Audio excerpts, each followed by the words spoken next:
अस्सलामुअलैकुम, welcome to student tube. आज के इस लेक्चर में 9th क्लास बायोलॉजी चैप्टर है 4। टॉपिक है हमारा history of the development of cell theory.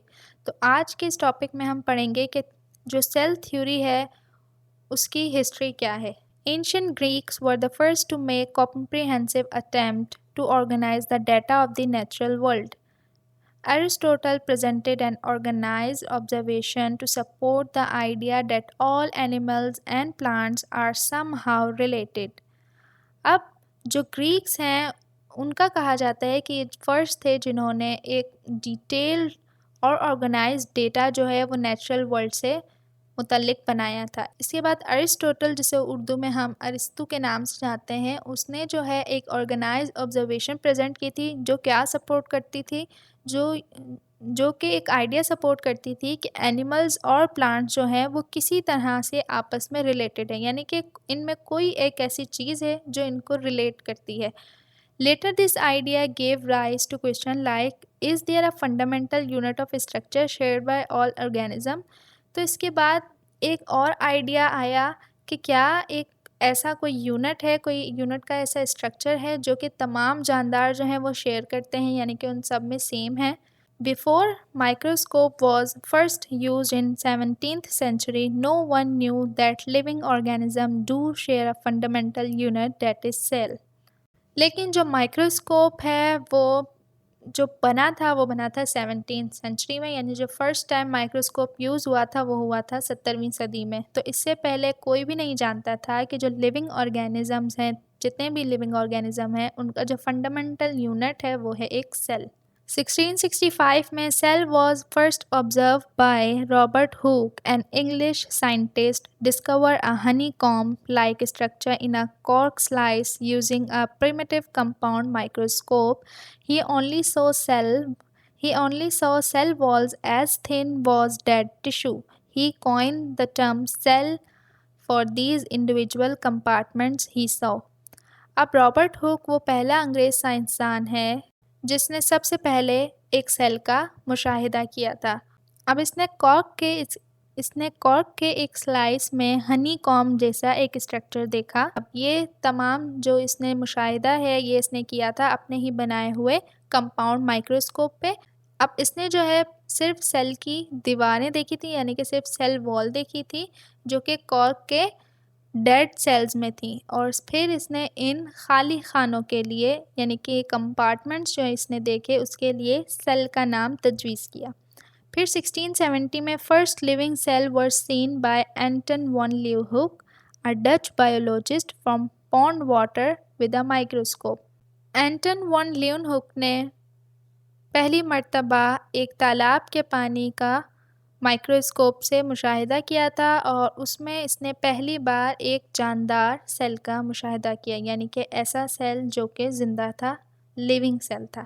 फिर इसके बाद 1683 में miniature animals, Anton van Leeuwenhoek made several more discoveries on a microscopic level. इसके बाद एंटन वन लीeuwenhoek ने मज़ीद माइक्रोस्कोपिक लेवल पर मज़ीद डिस्कवरीज की, eventually publishing a letter to the Royal Society in which he included detailed drawing of what he saw. अब इसने एक लेटर जो है वो रॉयल सोसाइटी को पब्लिश किया था और उसमें इसने वो ड्राइंग बनाई थी जो कि इसने माइक्रोस्कोप में देखी थी। Among these was the first protozoa and bacteria discovered, और उसमें जो है सबसे पहले जो डिस्कवर हुआ था वो था प्रोटोजोआ एंड बैक्टीरिया, जिसको इसने ड्राइंग की थी।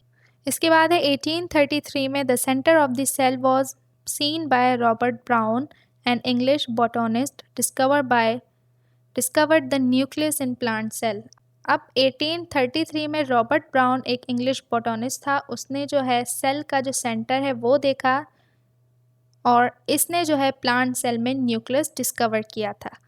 फिर 1839 में सेल थ्योरी आई। Theodor Schwann, a German botanist, reached the conclusion that not only plant but animal tissue as well is composed of cell. अब 1839 में सेल थ्योरी आई जिसमें थियोडर श्वान एक जर्मनिस्ट बोटोनिस्ट था, उसने ये बताया, वो एक कंक्लूजन पे पहुंचा कि सिर्फ प्लांट्स ही नहीं बल्कि एनिमल्स के टिश्यूज़ भी जो हैं वो सेल्स से मिलकर बने हुए हैं। फिर इसके बाद 1839 में this ended debates that plants and animals were fundamentally different in structure. He also pulled together and organise previous statement on cells into one theory which state. अब ये जो एक डिबेट थी वो आखिरकार इस बात पे एंड हुई कि प्लांट्स और एनिमल्स जो हैं इनका जो स्ट्रक्चर है वो डिफरेंट है।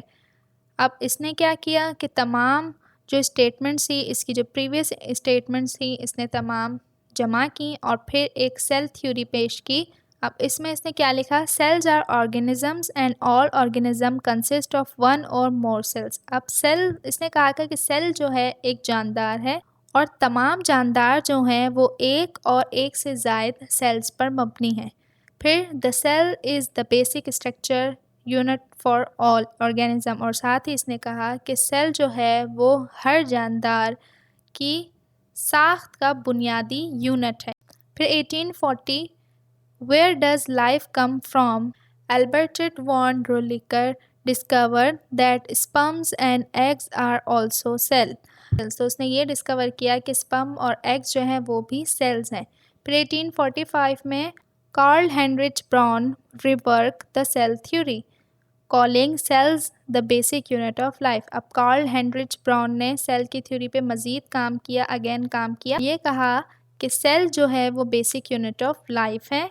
इसके बाद 1855 में third part to the cell theory added by Rudolf Virchow, a German physiologist, physician, pathologist, added that cell is not de novo structure.